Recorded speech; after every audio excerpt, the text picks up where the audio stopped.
Hey, Randy. It is Thursday. Unfortunately, I gotta be somewhere in about an hour. So you're gonna have to watch me do this while I'm putting makeup on. Talking about whether or not drag queens are inherently misogynist, and I don't really think that they are. I mean, you had a point that a good majority of them are members of the LGBT or trans themselves. Even that being said, a woman can be a sexist.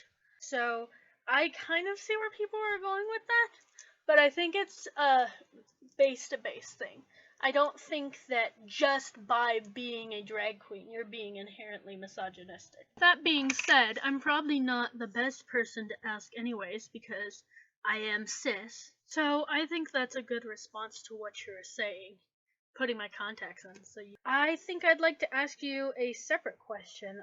This might kind of derail our conversation on the last one, but since I have like 3 minutes left, I think I can start a different discussion. And my discussion is based off of talking to someone the other day who told me that they used to be an anthropology student, but then they changed major. I asked them what made them change, because they told me that the reason that they had changed majors was because of a professor. Well, it wasn't really the professor so much as it was the professor's class.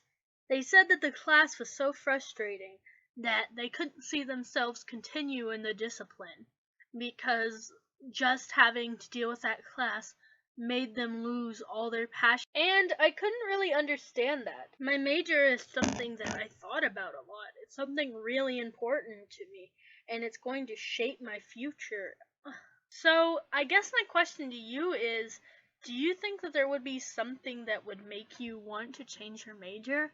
Completely change the path you're on? I don't know. I mean, I have to admit, I found it kind of interesting.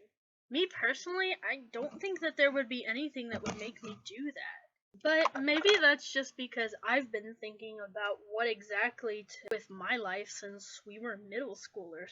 Maybe I've just had more time to think about things. So, I guess that's my question to you, Randy. What, if anything, would make you give up what you're doing with your life right now? And if you weren't doing it, what would you be doing? I guess the only thing that would really make me give up is if it turned out that anthropology was completely different than I thought it was. If anthropology was just sitting in an office, I think that would make me stop wanting to do it. Either that, or if I found out I had no aptitude. And if I wasn't doing that, I'm not really sure what I would be doing. I don't know if you recall this, Randy, and anthropology is kind of my plan B to begin with. I originally wanted to go to art school because I decided that I was going to do animation.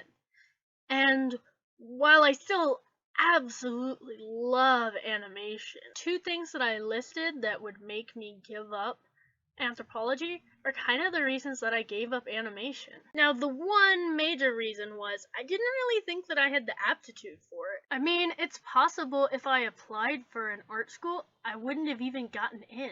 The other reason, of course, is that the job wasn't exactly what I thought it was going to be. What I really wanted to do was be a storyboard artist. I wanted to be a storyboard artist, or I wanted to draw key. But the problem was that the bottom position, none of those I had any desire in doing, and it didn't really excite me to think, yay, I'm gonna spend 4 years learning to animate to do in-betweens. So when I started looking at anthropology, it wasn't even that I really, really wanted to do anthropology. It was that I needed something to get a degree in so that my parents would get off of my ass, and when I got my degree done, I could be a starving artist. But then when I really, really started to look into anthropology, I found that I really loved it and that I was getting more and more excited about doing it. Now, don't get me wrong. I still love animation and art in general, and I still draw every day. But that's not what I'm going to school for, and that's not what I'm going to be employed in. What I'm doing all that for is anthropology. And I can't think where else I would be with myself if I wasn't. So I've said my 2 bits. Now I'd like to hear yours. Hope to hear from you soon. See you on Friday.